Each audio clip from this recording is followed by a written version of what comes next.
Kayo po ba mga bossing ko ay nabalis? Or kaya po, nagpa-check up ka pero wala namang findings ang doktor. At kayo po ay napapaisip bakit parang masama pa rin ang inyong pakiramdam. Ako po may tuturo sa inyo sa pamamagitan nito. Ito pa mga bossing ko ay dahon ng kalamyas. Ang dahon ng kalamyas mga bossing ko ay nagtataboy, parang atis din po ito. Nagtataboy ito ng mga bad spirit, yan, ganun din po kung masama ang pakiramdam po ninyo. Ako mga bossing ko, nabalis ako dati. Nagpantal-pantal ang buong katawan ko mga bossing ko. At pati nguso ko, mata ko, talagang wala na ako makita. Ngayon pa mga bossing ko, bukod sa pagpapahid ng suka, ang ginawa ko, pinaghahampas ko ng 3 piraso nito or 7, yung katikate sa balat ko. At pagkatapos, pwede rin natin tong ilaga, yung 3 piraso or 7 piraso. At yun po, may bilang po yun ha, hindi basta nakapaglaga.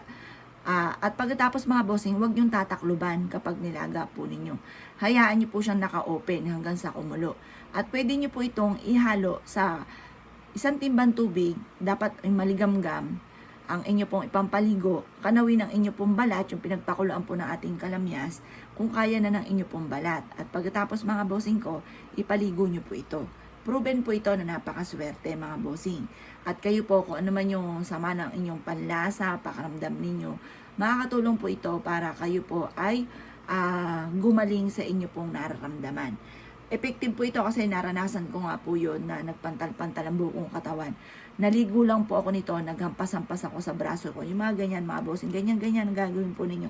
Hampas-hampasin nyo. Pero hugasan nyo muna at baka po may dumi po yan or may uod or may higad, madali pa po kayo. Basta hampas-hampasin nyo siyang ganyan. Habang ikaw ay nagwi-wish, sabihin nyo kung ano may nararamdaman kung masamang ito ay tinataboy ko na. Ganun pa mga bossing. At huwag ka rin syempre gagamit ng sana. Ngayon pa mga bossing, magpaligo ka ng ganito, magpakulo ka, pero huwag mong tatakluban kapag nagpakulo ka. Hayaan siyang kusang kumulo mga bossing ko. Kapag kakumulo na, ilagay nyo ito sa timbang tubig at ipampaligo po ninyo. Dapat yung kaya ng balat po ninyo, yung ipampapaligo nyo po dito. Proven po ito mga bossing. Ngayon, kapag gumawa ka ng ganito, nakaranas ka ng ganyan, huwag niyo muna ipagsabi. Kasi yung taong nanalbahi sa inyo, malalaman niya, kukontrahin niya kaagad dyan. Kaya dapat po mga bossing ko, walang kahit sino man ang nakakaalam. Kung gagawa ka ng ganito, isikreto nyo na lamang.